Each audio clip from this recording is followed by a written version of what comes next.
Assalamualaikum warahmatullahi wabarakatuh.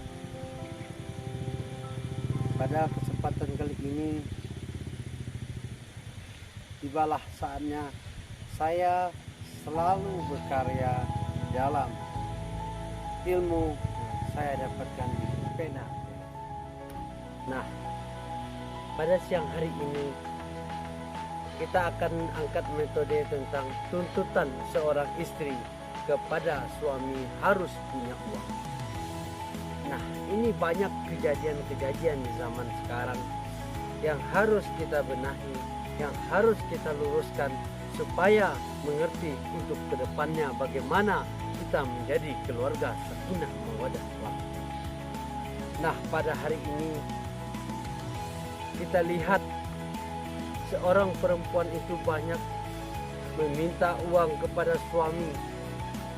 Pak, minta uang, minta ini Pak, minta beli ini Pak. Sedangkan suami dikungkung di rumah tidak boleh apa-apa. Bagaimana seorang suami akan mengasihkan uang kepada kita sedangkan kita banyak melakukan hal yang tidak bagus terhadap suami, sifat yang tidak bagus terhadap suami. Ini harus kita camkan seorang istri. Kalau kita ingin menjadi orang yang berkecukupan di dalam rumah tangga, jangan dikungkung suami. Biarkan dia berusaha. Sedikit ada rasa cemburu, sedikit tidak boleh apa-apa suami. Kapan seorang suami itu akan berkembang usahanya? Sedangkan kita sebagai istri ini selalu mengungkung, tidak boleh ini, tidak boleh ini, tidak boleh ini. Sedangkan kita menuntut untuk tanggung jawab seorang suami. Siapa yang tidak panik? Siapa yang tidak canggung di dalam rumah tangga seorang suami dituntut dengan tanggung jawab yang bertubi-tubi sedangkan dia dikungkung di bawah naungan istrinya. Banyak sekarang. Nah, kepada seorang perempuan, kalau ingin menjadi yang namanya rumah tangga yang berkecukupan di dalam, tentu izinkanlah suami itu bekerja, membuka usaha lain. Tidak mungkin satu usaha akan bisa membuahkan hasil yang baik. Kalau untuk kita berdua, taruhlah bisa dengan usaha yang satu saja. Tapi kalau sudah punya anak satu, punya anak dua, punya anak tiga, apalagi dia sampai 5 punya. Anak pertama kuliah, anak kedua SMA, anak ketiga SMP, anak keempat SD, anak kelima baru lahir. Ini yang harus kita camkan ini. Satu saja usaha suami mungkin tidak akan cukup dengan 5 anak di hidup. Nah, bayangkan, perhatikan dan renungkan sampai di mana kecukupan uang suami untuk anak 5 itu. Itu tidak cukup. Jadi seorang suami itu harus berpikir bagaimana jalan keluarnya supaya bisa tertanggungjawabkan anaknya yang 5 tadi, istrinya 1. Tentu dia buka usaha. Terkadang kan seorang istri dengan sering-seringnya suami sering di rumah, tidak melihat suami, timbullah rasa cemburu, timbullah rasa yang tidak bagus, pikiran yang tidak enak. Kalau mau nggak makan ya udah di rumah aja, nggak apa-apa. Tapi apakah sayang? Tidak sayang kita melihat. Kalau buat makan taruhlah bisa. Tapi kalau untuk biaya lain, biaya ininya, biaya bukunya, biaya bajunya, biaya uang kuliahnya, tentu tidak cukup. Itu yang harus dipikirkan. Jangan kita sebagai istri itu semaunya kita. Mentang-mentang suami orangnya nggak banyak neko-neko, kita hajar dengan kata-kata. Kita atur dengan kata-kata kita. Ya, yang akan merasakan susah hidup ya kita juga. Cobalah kita lepaskan suami kita untuk mencari uang, mencari nafkah. Tentu siapa yang senang? Tentu kita kan? Bukan orang lain, kita sendiri.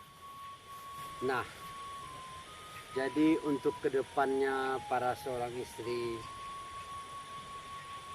apa saja yang kita lakukan, apa saja yang suami kita usulkan terhadap kita, berilah tanggapan yang bagus, berilah jawaban yang tulus, supaya seorang suami itu bisa menjalankan yang namanya tanggung jawabnya di dalam rumah tangga. Terkadang seorang suami itu walaupun susah payah dia mencari uang, sakit, senang, dia tidak pernah mengatakan kepada seorang anak dan istrinya. Tapi dia cuman berkata, Alhamdulillah. Kenapa saya bilang seperti itu? Karena seorang suami melihat anak dan istrinya makan, nauzubillah, hatinya gemetar, jiwanya tenang. Melihat seorang anak dan istrinya makan dengan hasil keringatnya tadi, itulah yang dia banggakan. Jadi ini yang harus saya tekankan terhadap seorang istri. Jangan terlalu dikungkung suami itu. Kalau dia ingin menambah usaha, silakan. Kalau dia pengen berpendapat atau minta solusi kepada kita, berikan solusi yang terbaik. Di sanalah rasa semangatnya seorang suami tadi.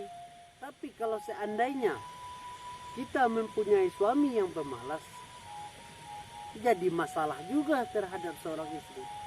Punya suami yang ingin maju, istri tidak mendukung.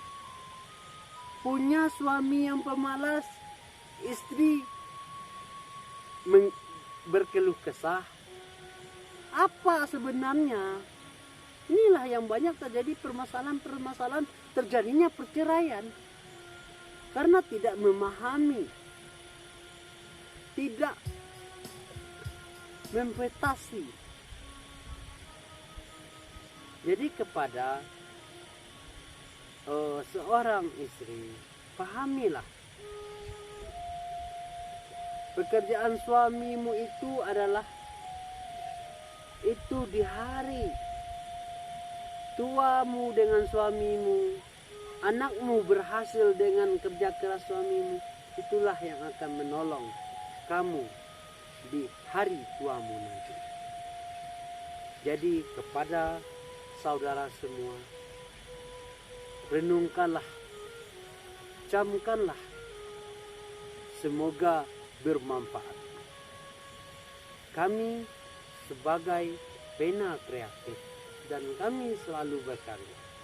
Jangan lupa subscribe, like, share, dan hidupkan notifikasi untuk bisa mendapatkan video kami selanjutnya. Semoga bermanfaat. Kok dirantang nama panjang, elok digumpa nanyo singke sakadar kapagunu. Dicubo-cubo menanam bumbang, kok untung jadi kalapo. Kok indak kagule randang, kagule cubadak jadi ju. Dicubo-cubo mendayu habiduk kasubarang, kok ndak sampai maafkan ambo. Mungkin galah dirajo si tawa di balik pakan, kok salah tobaiklah ambo, kok bana samo kita amalkan. Wassalamualaikum warahmatullahi wabarakatuh. Pena Kreatif dan kami selalu berkarya.